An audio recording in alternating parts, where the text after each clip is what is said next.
Hi, in this topic I'm going to talk about contextual inquiries. It's one of the techniques in the user-centered design process that's going to help you better understand the needs of your users.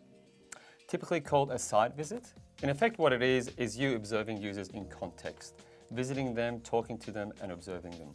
By visiting your users within the context of what they do, you're in a better position to be able to understand when they do the tasks, what are the motivations for completing that task, and any support they have in terms of completing the things they need to do.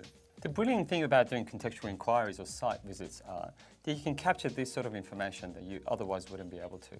Let's take this user as an example. Imagine they're in the office at work, engaging with their intranet while they're doing their tasks.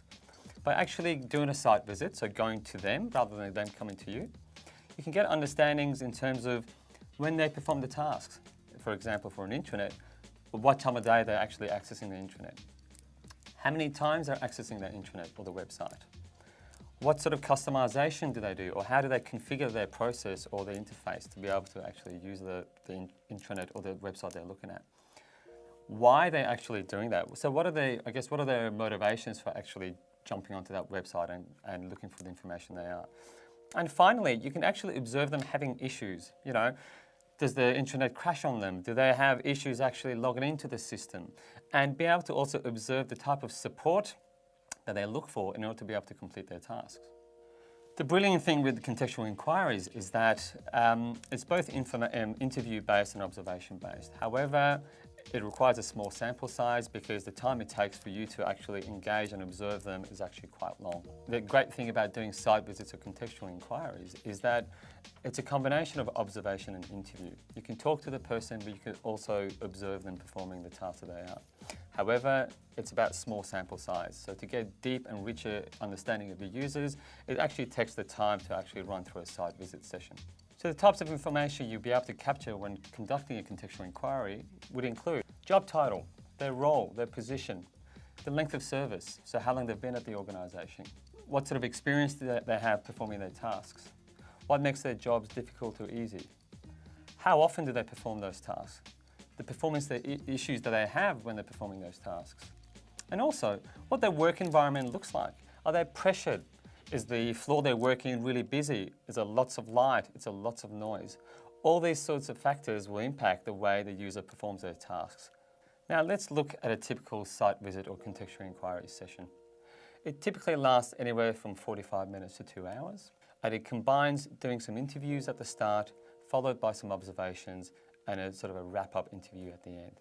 So typically you will meet the person at their work desk or where they perform the task that you're trying to observe. You give them a bit of a background as to why you're there, your objectives for that session, and you get to understand a little bit about what they do and how often they perform those tasks. Then you become a fly on the wall. So you take a step back and you just observe the user in their context, working with the system or the product or the service that you're trying to observe.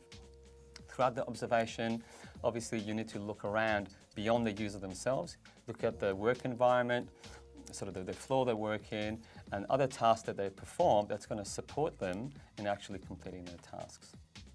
At the end of the session, you come back to the user. It might be that you have some questions that you need to have clarified. They might have actually looked at a piece of folder or a manual and you want to get a bit of context as to why they did that.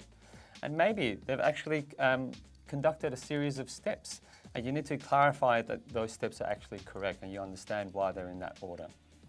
One of the strengths for this technique is that it's cheap. You actually don't need much to be able to conduct a site visit or a contextual inquiry. It's also qualitative in nature, or qual. So you're getting rich insight into the behaviours and the needs of your users. It's face-to-face, so you have the opportunity to conduct interviews as well as observation. However, one of the issues you might face is sensitivity. They might be working within an organisation where some of the materials are sensitive, or they're private, so you can't actually ask or observe them. The other issue might be that space is an issue. They might work in an environment that doesn't actually allow you to be able to sit, observe, and go and talk to them. For example, a teller at a bank.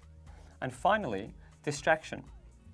You might be in a work environment where there's a lot of movement, and again, you're going to get distracted in terms of focusing on the user and observing their behaviour. There's a couple of things you need to know when conducting a site visit. One is, it's about you being unobtrusive. So being a fly in the wall and observing is really key, at the same time as actually conducting an interview. The second thing you need to be aware of is that you need to be able to prioritize the sort of things you want to find out. You might only be given 45 minutes, so you need to make sure that in that 45 minutes you can obtain the types of information you need to find out. It's really important for you to build a relationship with the person. If the person feels comfortable, you're going to be able to better understand their needs and behaviours and be able to talk with them comfortably about what they do. So in this topic, I've talked about contextual inquiries as a technique. I've talked to you about why you should do it, when you can do it, and how you can go about doing it. In the next topic, I'm going to talk to you about the technique, which is focus groups.